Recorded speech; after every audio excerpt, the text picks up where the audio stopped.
Hey everyone, welcome to Cinema Trip Reviews. Today on the show, we're going to be talking about Barbarian.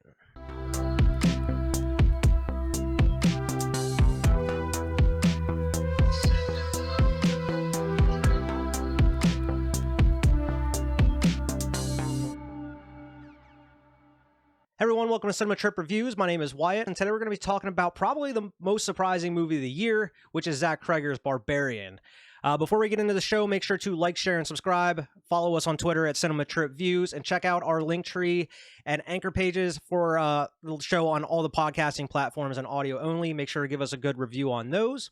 But as to the movie itself, like I mentioned, this is probably the most surprising movie of the year. Because there really wasn't too much marketing going behind this, especially with most of the story that's in this movie. And for a good reason. Now, some of this video is going to be spoiler free here at the beginning. I'm going to try to give you a little bit of my review without spoilers into it in case you haven't seen it. But it's really hard to talk about this movie without going into spoilers. So I will save those for a little bit. Now, the trailer I did see a couple months back at the theaters. I forget what movie I was seeing. But if anybody has seen the trailer, they really only show you like maybe a quarter of the movie in the trailers. So it really throws a lot of people off. And there's a huge part of this story that they don't show at all. So that's why if anybody is watching this video right now hasn't seen the movie, stay away from the trailers, stay away from the internet, go out and watch it, because the less you know going into this movie, the better, because it's going to blow your socks off. Zach Cregger, who directed this movie, I believe this was his first like major directorial debut. He has directed and starred in like the TV show Whitest Kids You Know, amongst other TV stuff as well. I'm not really big, or I haven't really seen a lot of his body of work. Just kind of digging in and looking at what he's done before, but this is his major, big picture debut. And what a hell of a debut to have, because this was such a surprising movie, and I absolutely loved it. I cannot wait to watch it again. I'm not sure if I'll see it in theaters again, but as soon as it hits like VOD or Blu-ray, I'm going to definitely go out and cop it, because it's that good. Believe the hype around this movie. Anybody who's kind of seen the trailer or maybe read a little synopsis knows the basic, bare minimum, bare bones plot of the movie, which is Georgina Campbell, who plays Tess in the movie, is renting out an Airbnb. She shows up, and there's already somebody at the house who rented the Airbnb, which was Bill Skarsgård. He's been in a bunch of stuff. Most recently, he was famous for doing Pennywise in the It Part 1 and Part 2 movies. That's really what you get in the trailers and the basic plot synopsis, is these two people sharing this B&B, and there's something, amiss. There's something not right about it. It's a little, there's a little tension there. You don't know if, Bill Skarsgård, if Keith is supposed to be there or not. You don't know who he is or what kind of past he has or what kind of motives he has or what he's planning to do. In the trailers, at least, you get that, the scenes of them going into the basement, finding like a hidden room and such. That's about as far as I'm going to go as far as like the story and plot. But going without spoilers, this movie really keeps you on your toes. The writing in this movie is top notch. It's great, which it goes really well with the pacing of the movie. The pacing of it is so fast. The beginning, I could see some people in the beginning kind of getting a little slow, but I was locked in from minute one just because like the way the cinematography is done, the way that it's shot, it draws you in. It just has something about it where it just has like some of these close-up shots of certain things that you maybe wouldn't necessarily think about showing, but it has, some part of the movie in there. There's a reason that he is showing you these shots. But it keeps drawing you in there. And then there's just one thing after another, and they kind of give you some false flags along the way where you're like, oh, you think it's going to be this. Nope. Throws you a curveball. It goes the other direction. And I feel like it does that so many times throughout this movie where you think it's going to go one way and then it just zags and goes a whole nother way, which just keeps you on your toes. And the greatest part about it is they hid most of this movie from the marketing, which is a bold move. Sometimes it doesn't work out. There's been a lot of movies in the past that have just, I don't know if they've been purposely mismarketed, but they've just been mismarketed in general, and they just end up falling flat because of this. Now, there really wasn't much marketing behind this. I don't remember really seeing too much about it other than just seeing a preview at the movie theaters. But the word of mouth just on Twitter and social media and just the internet in general has really made this movie successful over this weekend. It blew past its budget and it went to a very successful opening, which is awesome for this kind of movie. Now, some of the other characters you get in this movie, you do get Justin Long in it, who I actually am a Justin Long fan. I think he is great in this. And you also get Richard Brake, who is in a lot of Rob Zombie stuff. He's in this for a little bit as well. I'm not going to go into who they are, what kind of roles they play in the movie, because I'm trying to stay, further away from the spoilers as possible as of right now. Zach Cregger, he does a great job with this movie. Like I mentioned, the cinematography is great. The pacing is great. And another thing on top of that is the music. The music is outstanding in this. It has just like this kind of 80s synthy feel to it, and it just has so much dread, and it just builds that tension and builds up that next scene. And even some of these shots where it's just kind of zooming in on something or panning out away from something, and it just has some of that music in there. Oh, it gives me goosebumps just thinking about it a little bit. Bill Skarsgård, Georgina Campbell, Justin Long, they act their asses off in this movie. I mean, all three of them are great in it. I don't really have any complaints about the acting or the characters in general. I really don't have too many complaints at all. And the only little nitpicky things I have is really kind of going into spoiler territory. I don't want to, dive into them right now. But if you haven't seen this movie yet and you're still watching this video, go into it with a blank slate. I know I kind of gave you some details about it, but it's not even scratching the surface of what this movie is going to do and show you. Because this movie gets wild. And that's the biggest thing I could say out of it. It goes to a completely different place that I was just not expecting it to go. And man, I am so glad of that, because you don't really see a lot of these directors, or some of these horror movies just going all out bananas crazy with these type of things. They really like to play it close to the chest and try to play it safe, keep the audiences happy, that sort of thing, which is, it's fair, I guess. I can understand it. But man, this one, it swings for the fences and hits a home run on it.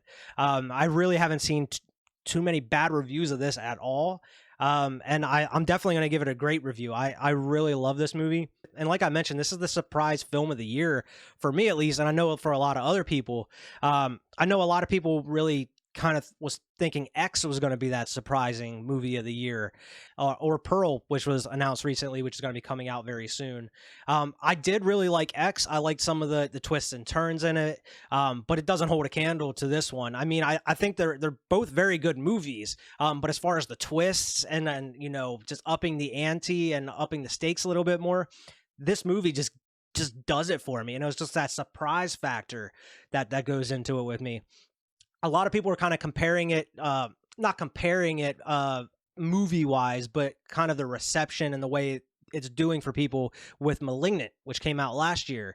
Now, for those who haven't seen Malignant, it was just kind of marketed as just a crazy, maybe paranormal, just kind of crazy horror movie directed by James Wan, and there was a huge twist in that one, which is just out there bananas as well. I don't think that one was nearly executed as well as this movie was, though. Even though it is James Wan, I think it was kind of sloppy, and it didn't really, and it was an all right movie, but it didn't really do it for me like this one did. I was on the edge of my seat this whole time. I got goosebumps. I was getting creeped out at certain points, and that's exactly what you want when you're going to see a horror movie in theaters. I really can't say enough good things about this movie, and it's hard to really talk about this without going into spoilers, man, because you really kind of need to know nothing going into it to for it to work. And that's the thing, is if they would have marketed this like how the movie actually is, if they would have came out and showed you some certain things, I'm not entirely sure if it would have worked the same way. I think the surprise factor is really, really what helps. Whenever this movie takes a turn, it grabs you and just sucks you in with it. And before I get into the spoilers, this is a highly recommend movie, man. I know it's in theaters right now. if you have the chance, go see it in theaters. This is a movie you're going to want to see in theaters. I mean, I'm sure it'll be creepy at home, like on your on your big screen or whatever. But you're not going to get the experience that you're going to get in the theater with a bunch of people, because there was a bunch of people in the theater that I saw it with, and and there were some screams, there were some gasps. It's just kind of it's great being in that setting and getting watching a movie like this with people in the audience, because you get that reaction out of everybody, and it kind of fuels the experience a little bit more. So if you haven't seen it yet, go see it in theaters. I highly recommend it. Now, jumping into spoilers. Everybody knows the story of Tess showing up late at night to this Airbnb. Keith is already there. They were double booked. Keith actually invites her in. They're going to try to work this out. They try calling like the people that are renting it out. They don't get an answer. They end up just kind of hanging out and talking a little bit. You're really not sure of Keith at this point or what his intentions are. Something's a little off-putting about him. It's funny, like Bill Skarsgård, Keith makes like a comment about like, I'm not a monster, like, or I don't know what you think, like I'm not a monster or something like that. And it's funny because just coming off of playing Pennywise a couple years ago, I think that's they specifically kind of threw that line in for him. A lot of things when I've been seeing reviews of this, and I haven't seen being mentioned a lot, there's some comparisons, because this movie's kind of broke up in a couple different parts with an overlaying story. You get Keith and Tessa's little interaction and story in the house, and then it jumps a little bit and you get AJ's story played by Justin Long. Now you get a real kind of contrast and comparison between Tess's story going into this house and AJ played by Justin Long, because Tess, when she shows up, there's a strange man there. Now, as a woman in society, obviously it's hard for them to trust any man, or just a strange dude that's in this house that they're supposed to be at. They invite them in. It's very very unsettling. I know if I was a woman showing up in that circumstance, I probably would just got in my car and pieced out to find somewhere else or drove home. And that's exactly what she was planning on doing. But Bill Skarsgård, Keith, he ends up winning her over with that charm. And also because as they're talking, she finds out that he is part of something that she knows, and that's how they ended up kind of breaking out in conversation. And you really, in the short time you have with them together, you kind of get that bond. You kind of get that, them kind of growing on each other and talking, and the dialogue's kind of witty and stuff like that. But you're really kind of getting you into this movie and getting into these characters. And this is where kind of the comparison and contrast is going to come in, as I mentioned before.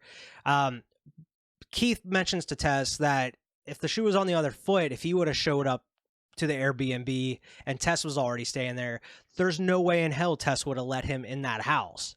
But because it was a woman showing up, he felt bad. He felt like he had to do his duty to open up and let her in and kind of give her shelter from the storm. Whereas on the other foot, it's harder for a woman to trust a guy. Yeah, find somewhere else to stay, buddy. You're not coming in this house, which is completely understandable. And from the moment that Tess gets in this house, before they're even, getting to know each other and everything, when she has to go to the bathroom and stuff, and every room that she's going into throughout this house, she's pressing that button to lock these doors, and it makes a purpose to show you as she's going in that she's locking these doors. And that's, it kind of comes up a little bit later. But the biggest thing I wanted to mention was that's the contrast between her and AJ, is because she's being so careful going in and out of these places, like the bathroom, going into her bedroom when she's locking the door and stuff. Whereas when AJ comes into the house later in the movie, not even checking anything. Like when he walks in the room, he's not locking doors. He's just kind of free about it, walking in. He doesn't care. So, you get kind of these comparisons, between the movie, and they even talk about it a couple times, just kind of the comparisons in these situations between men and women. But it doesn't really come into play for, the second half of the movie. I just thought it was kind of interesting in the first half.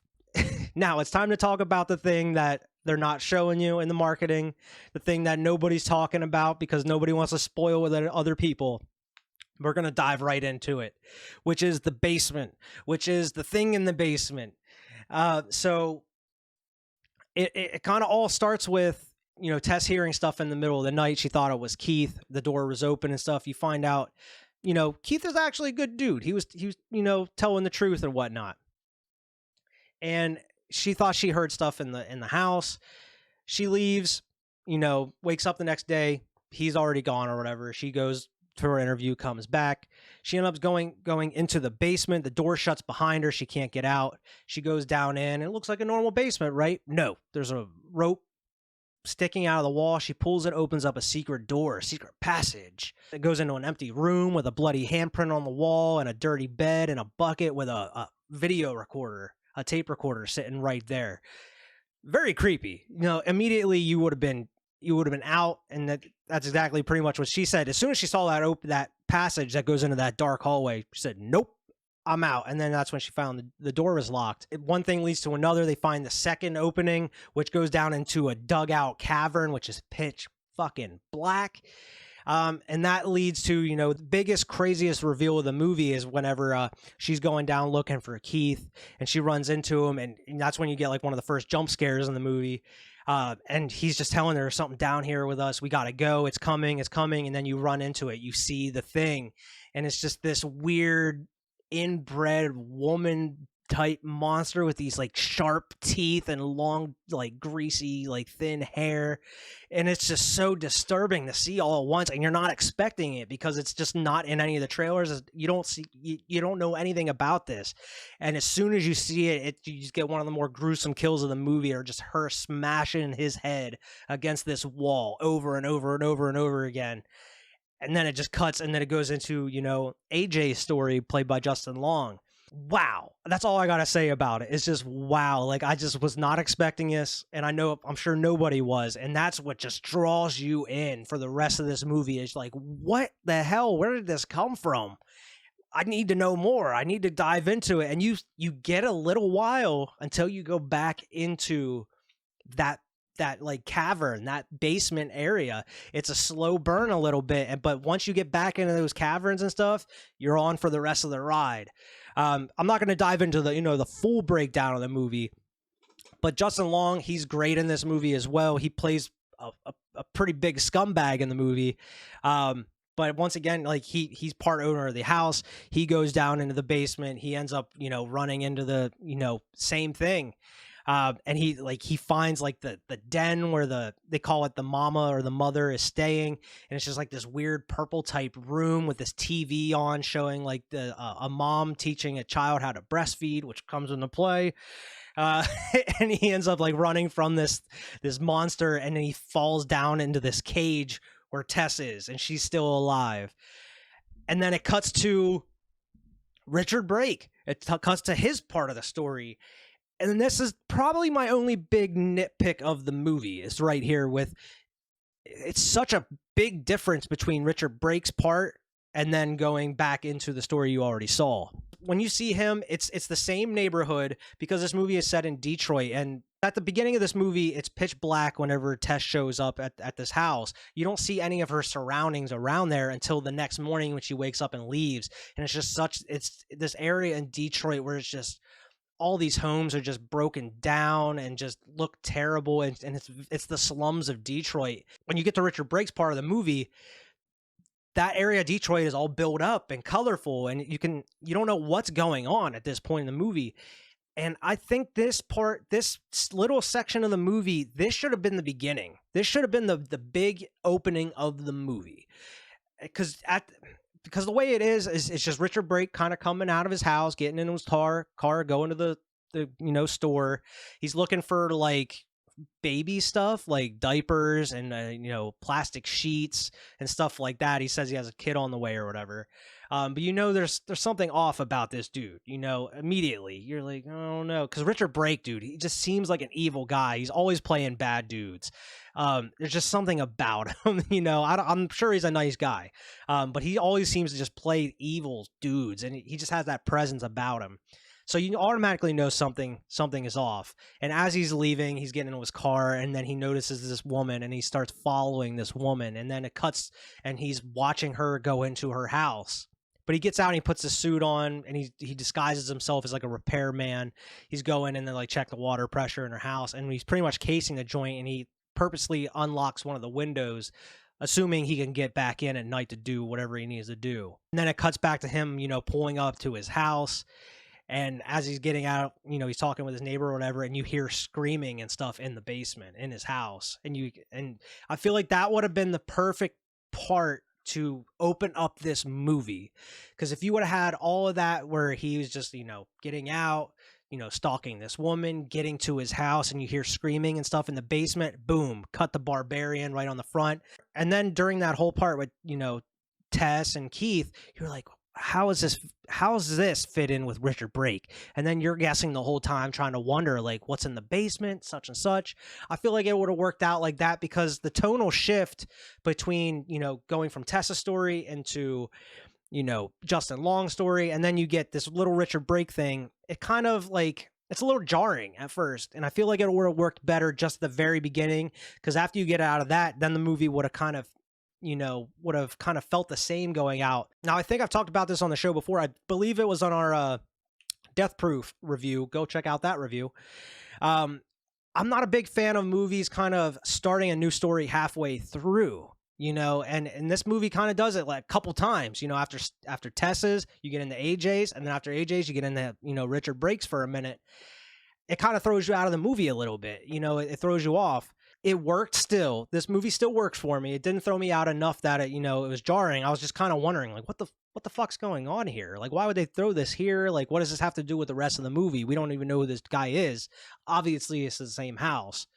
But you do get into where that comes up into the movie later. I just think it would have been a lot better at the very beginning of the movie. This is probably one of the most disgusting, gross scenes of the movie is, apparently Tess has been down in this, cavern in this cage for a little while now. They don't go deep into how long she was down there. But Justin Long is freaking out, and this fucking inbred monster thing comes over and he has this huge like bottle of milk with this nipple on the top, and she's trying to feed Justin Long down through like the grates of this cage. And it's just so gross. The bottle looks gross. It has this hair hanging off of it and stuff. And this monster lady is naked, and she's like, oh man, it's just so uncomfortable and so unnerving. And she like gives it the Tess first, and Tess drinks out of it. And Justin Long is just, nope, not about it. And Tess is just telling, you gotta do it. Don't make her angry. Sure enough, it happens. He makes it angry. And then you get, it one-ups itself in this movie. The thing grabs, snatches him out of that damn cage, pulls him up in, and the thing starts force breastfeeding Justin Long, bro. And it is so gnarly and so gross. And intercut while it's going back and forth is Tess climbing out and trying to escape herself. And she does. She gets out, and she ends up running into like this homeless dude that scares her earlier in the movie, telling her like, there's more evil things down there than just that thing. He already knows about it. He says it comes out at night searching for people and stuff. And I love the scare in the movie. Like she goes in or whatever, she's getting her keys. She gets in her car, and as soon as she gets in her car, the thing just busts through the front door after her and stuff. There's a couple good jump scares in this movie, and just a lot of creepy, just unnerving stuff. Not just the monster, but the cinematography in the movie has a lot to do with it as well, which is, good directing by Zach Kreger here. Just the music and some of the drawn out shots, zooming in or zooming out. It really is effective with the atmosphere and the tension of this movie. And there's a lot of creative shots in this as well. There's a couple of first person point of view shots as well that are really cool. I wish they would have done a little bit more of that, walking, because there's a couple shots of like, I think it was Justin Long walking with like this pistol through the cavern, and it's first person as he's like holding the flashlight. I wish it would have held on that a little bit longer, just walking down through these tunnels and like looking around a little bit. I think that would have really helped with the tension and suspense a little bit more. And then you dive into the rest of the Richard Brake story, where Justin Long, as he's trying to escape, he finds this room that the creature doesn't go towards. It doesn't follow him into. And you find that Richard Brake's been down in this cavern, in this basement for all these years. He's so old and decrepit now. He can't even talk. And Justin Long finds him, and then he finds like this old TV and VCR with all these labeled cassette tapes all over the place. And, he watches one, and you hear the screaming and stuff, and you assume that every one of these tapes are women and people that, Richard Brake has kidnapped and kept in this basement in these cages. And it's just, raping these women who are having kids, who then he has kids with them, and then their kids and their kids, and over and so on and so forth. And then you get this just inbred monster thing that you see throughout this movie, just so creepy and gross looking, and it's tall and is abnormally strong and can just throw people around and just lift people through cages and stuff. And it's wild. You get a part of the movie where AJ is, you think he's having his redemption arc. He's sorry for everything he's done. He realizes he's been an asshole a lot of his life. He realizes that he's done some bad things in his life. And you think that, he's going to do something good. He's going to help some people. He's going to help Tess get out of this. Nope. First chance that he gets, man, he pretty much throws Tess under the bus. In this case, throws her off of a fucking water tower to save himself. And that helps, I guess, for the moment. And then you get one of the more gnarlier kills of the movie here as he goes down here, because you get the fucking hilarious scene of he throws Tess off this water tower. The monster jumps off the tower to catch her and save her baby. And as he goes down, he picks up the gun and everything, and the monster, I guess, caught her in mid-fall, and she fell on and broke her fall. So Tess is still alive. It looks like the monster's dead at this point, and Justin Long, he's just an asshole at this point. Oh, I'm sorry. And man, that fucking monster gets up and just gouges his eyes out and just splits his head in half. Amazing. It was great. It was awesome. But Tess, man, she is so beat and banged up at this point in the movie. She kind of buys into the mommy shtick, because the whole movie this monster's kind of talking in baby talk, like a mom would do with their child. And Tess kind of buys into it to get the monster a little bit closer. And then as that, you get that far away kind of panning out shot, and then you hear that gunshot of Tess shooting the monster and killing it finally. Which I think it worked a little bit, but I think it would have been a bigger impact if you would have seen it firsthand of her killing that monster instead of kind of panning out. And then it hits the credits. But man, this movie was such a fucking ride. I enjoyed every part of this movie. The only gripe that I have is just putting that Richard Brake part where you get introduced to him right in smack dab in the middle of the movie. I think it would have worked much, much better at the beginning there. But man, this movie had me on the edge of my seat the whole time. Shout out to Zach Kreger for doing an awesome job, with the script, with the directing of this movie. The cinematography is great. Like, as I mentioned, the music in it is just as effective and great. You kind of get like a Carpenter synthy type music mixed with more of an atmospheric A24 type score. It's the best of both worlds in this movie. You kind of get a little bit of everything in this, because this movie it's funny at times too. Justin Long, a lot of his dialogue is a lot of bro dialogue. The scene specifically where he gets to the house and he sees that somebody was in there, and it's just him walking around like, bro, what the fuck? What's all this stuff? Who the fuck is here? And he's like, it's a lot of the dialogue that maybe you would say walking around, just like, who the fuck is in my house? Like, it's I don't know. It's very realistic and very on point. I feel like, and it worked. It was funny to me. But Justin Long is great in it. Georgina Campbell is great. Bill Skarsgård is great in it. Richard Brake's not in it too much. He doesn't really have much to do, but he's decent in it as well. He's just a very menacing presence. But overall, man, I highly, highly, highly recommend this movie. It is great. I'm not saying it's a masterpiece by any means, but it's definitely like probably one of my top horror movies of the year so far. It's that good, and I cannot wait to watch it again.